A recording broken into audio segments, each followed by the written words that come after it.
দেখতে যাবে কে? স্বামী স্ত্রী দুজন মিলে গেল।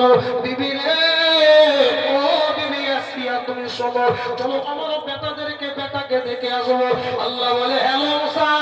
মুসা বলে কি গেলো? ওগো নবী, একটু পরে তোমাকে যখন ফেরাগুন খুলে তুলে নিতে আসবে, তখন তুমি হালকা করে বাউন্ডারি মারবে, ছক্কা মারার দরকার নাই, হালকা করে চৌকা মারবে। ওই মহিলা আল্লাহ বলে নবী গো, ফেরাগুন খুলে দিবে, তখন হালকা করে অ্যাকশন শুরু করে দিবে।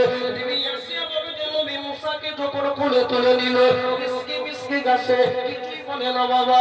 বিবি রে, এবার আমার কাছে দাও বিবি। যখন বিবি ফেরাগুন খুলে তুলে নিল, বাম হাত দিয়ে দাঁড়ি ধরে ডান হাত দিয়ে কুইন্টালের চড় মাইল। আগো কাকে মাইল? ধরে বলো কাকে? ফেরাউনকে।